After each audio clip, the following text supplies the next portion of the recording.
Greetings to you viewers from across the globe. You're welcome to the show Viewpoints, where we discover perspectives and embrace dialogue in the public space. I'm Adiawa AI for Veegil Media. Now, in recent days past, earlier this week, we had some fracas rocking the garden city of the nation. And when I mean the garden city of the nation, I'm talking about Rivers State, to be specific.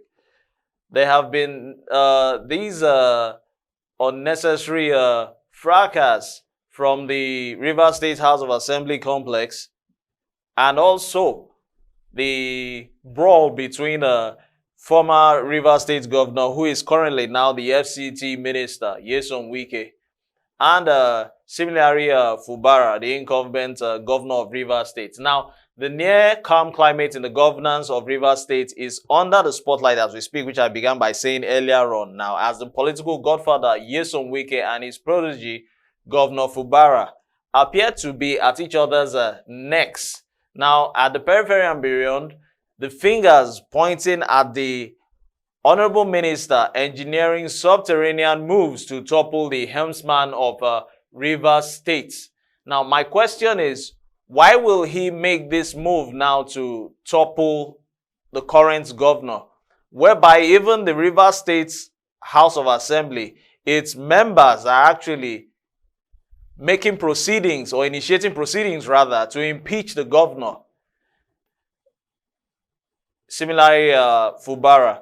Now, why would they now move a motion to impeach the governor? They're actually of the alleged opinion that he actually has been accused of gross misconduct. Now, what these gross misconducts are, we do not know.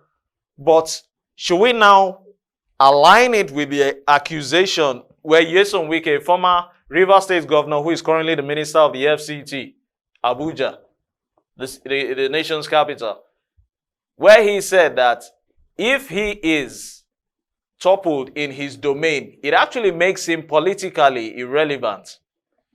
Now, the question is, should we come down from where we were in ascending the ladder politically? Now, that is my problem now with godfatherism.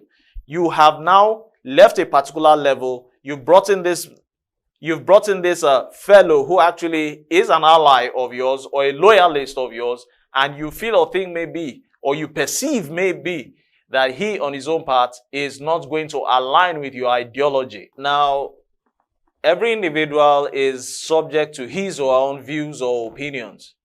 Now, the current governor is continuing, I want to believe, with the laid down principles which the former governor has laid down. Why? Because if we will recall, Nyesom Wike, a PDP member, also Rivers State governor, laid down some infrastructures in place which actually brought the garden city into limelight. Now, I want to believe that Governor Fubara on his own part is actually sticking to what the bureaucratic feature actually should say when it comes to continuity, not deviating from the laid down ideologies set by his predecessor. Now, a deviation now will now begin to cause a fracas. That is what, in my own view, my own opinion, I suspect is what might be going on. Hence the statement which he made that heaven will fall or will not fall, which Nyesom Wike is not even, agitated about. Now, the issue of, we will now begin to look at it that godfatherism now is playing a major role. If we will recall the fracas between Oshiomhole and Obaseki back then in Edo State, we could also make examples from the Tony Aneni incidents and the rancor between he and even Oshiomhole also.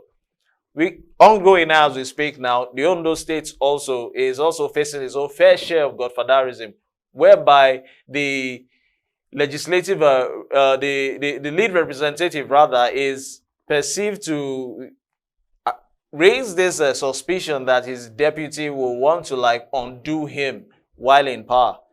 Now, Nyesom Wike has actually left the seat of governance after a 2-tenure period. Should he be going higher or should he be coming down lower? As we speak now, in his political venture, we should look at it that gradually he's becoming an elder statesman, if at all he has some noise to make. Siminalayi has also of his own, in a bid to like be diplomatic concerning the issue, he was like, even if a son should offend the father should also make sure that he can like, or the father also owes that son an obligation to forgive him. Now, if at all there is any crisis, mediators can come in to look for how the situation can be resolved. Now, a situation whereby the GCFR, the Grand Commander of the Federal Republic, will come in to address the situation and make sure that each daggers which have been like pulled out have been drawn, and you're not yet still compliant with what he has to say, it becomes a serious issue. Now, this crisis between Nyesom Wike and Siminalayi has worsened during the week, particularly in the Rivers State House of Assembly. Now, the Rivers State House of Assembly attended the impeachment of Fubara. Now, most of the state's lawmakers are loyal to Wike as we speak. They helped install Fubara before both men now went their ways. Now, the state lawmakers, as part of their moves against Fubara, had suspended the House leader, Edison Ehie. Now, other lawmakers also, Victor Oko from Boni constituency, Good Boy Sukari from Ahoada West constituency, and Adolphus Timothy from Okpobo constituency, said to be the governor's loyalists. Now, apart from the Rivers State House of Assembly complex, which was destroyed by an explosion just on Sunday, a day before the impeachment attempt, some police operatives fired tear gas and water cannons at the said governor now as we speak. Now, who does that? Now, why will you be firing all sorts of... After setting the place ablaze, the governor in question needs to know what is happening within his domain. Now, it was alleged that he was actually going with touts and rogues to actually appear before the scene, which, of course, is subject to circumspection. Now, accompanied by security aides and some of the youth, apparently his political supporters, he was walking towards the assembly complex to assess the extent of damage from the explosion, which, under normal circumstances, should be what a governor should do.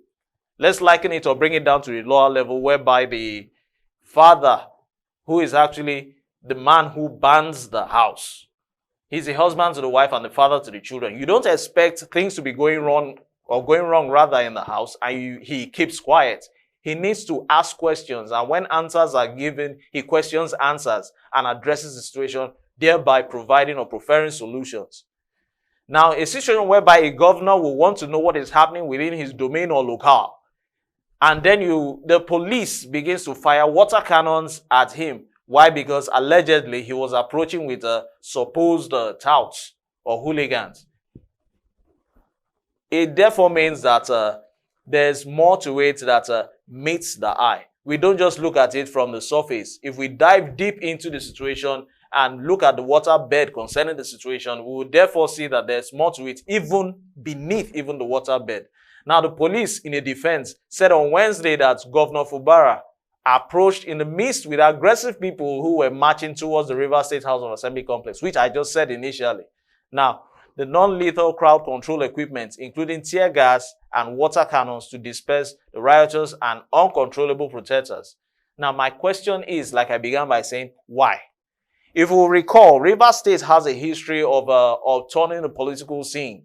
We will remember this same Rivers State House of Assembly, where the symbol of authority in the Rivers State House of Assembly was broken on the head of one of the members. The name now I can't quite recall. In furtherance to that, we could carry out our research concerning that. Now, it should be a case of a democratic setting whereby dialogue is always applied to anything that should be done or addressed, not a case of violence. For violence to actually be going on, or not even also respect for authority or rule of law abused or disregarded or trampled on, it becomes a topic of discussion. We need to wine and dine about it in our brains like I always say, it is not a case whereby anarchy should begin to set in, because once it starts from a particular region, it spreads like wildfire into other regions. If it is not tamed, if it is not controlled, or if it is not curbed, then it becomes a cancer brewing gradually. And when it brews gradually, it becomes incurable. Now, for the president, the GCFR, Bola Ahmed Tinubu, who just, of course, came out from an embattled political battle or election battle from Atiku in particular. Because as far as I'm concerned, the bouts between Atiku, Tinubu, and even Obi, and also the NNPP candidates, which of course leaned back, as you see, because he wasn't quite pronounced in the whole certificate saga issue. Now, the GCFR came on board to address the situation, and of course, it fell on deaf ears when it came to Wike. Now, should we perpetuate violence or should we perpetuate dialogue to see how the issue can be addressed? Secondly, you have left a particular level. Now, it shouldn't be a case of also, this is just another deviation when it comes to a topic of discussion. It shouldn't be a case of whereby this particular political party, I mean the PDP, has a history of ascending and descending. Because if we look at it also, the gubernatorial candidate of Imo State, a senator, is actually contesting for the gubernatorial position in Imo State. So why must we come down from where we have ascended to? Fine, no doubt about it that, okay, in this life there are ups and downs, likening it also to the political climate. There are ups and downs, all right, but it doesn't necessarily mean that we would deliberately begin to come down. Why? Because of our own selfish gains. Now, when two elephants fight now, these elephants now, I'm talking about Wike here and Fubara. Wike now, as we speak now, is the minister of the FCT. And he has all sorts of paraphernalia and accolades attached to his portfolio. Now, we also have Fubara. I want to believe Fubara has been on the political scene, particularly in Rivers State, for some time. Now, his godfather, Nyesom Wike, has brought him now on the scene. He will begin to make a name for himself. Now, when these two elephants now begin to lock horns, fight, as they proverbially will continue to say, the ants and the grass will always continue to suffer. And when the ants begin to suffer, we also have allies behind these elephants also. In local parlance, as they say, they begin to wind them, And the more they begin to push them to lock horns together, the grass continues to suffer. And before you say jack, the ground is leveled. In my own view, in my own opinion, it is not a situation whereby both parties should begin to lock horns. Why? Because of selfish gains. Because the statements which Wike has made, in my own view, in my own opinion, is quite weighty, that he will begin to make him politically irrelevant. And then, to oppose that statement, Fubara is of the opinion, explicitly said that even if a son has offended a father owes him the obligation to forgive him, being that Nyesom Wike practically handpicked him and brought him into the spotlight to be the helmsman of Rivers State. And then the GCFR comes in as a mediator. Now the GCFR in question here, I'm talking about Bola Ahmed Tinubu, comes in to mediate concerning the situation, and it becomes, his pleas and whatever falls on deaf ears. Are we not trying to show a case of insubordination? A father has children and he calls the older son and calls the younger son and he actually talks to the older son to actually forgive the younger one, and the older one is adamant. That means a level of insubordination should begin to set in. And once this begins to set in, it means you have no respect for authority, and therefore you do not actually pay attention to hierarchy when it comes to that. Amodiawa AI, I hope in recent weeks coming in that this doesn't actually begin to upturn the political scene with the elections in Bayelsa. Why? Because these are South-South states. Because whatever affects one state affects the others. These states are also siblings when it comes to the South-South. So Bayelsa states can be a brother, Rivers states can be a sister. Likewise, interchangeably vis-a-vis. So the point is, I hope that the fracas between Nyesom Wike, Siminalayi Fubara, and even in the Rivers State House of Assembly complex, all these issues will be addressed in due time. Because what affects a particular issue will also spill over to affect another issue. I'm Adiawa AI, and the show has been Viewpoints, where we discover perspectives and embrace dialogue for Veegil Media. Thanks for watching. Greetings to you viewers from across the globe. You're welcome to the show Viewpoint.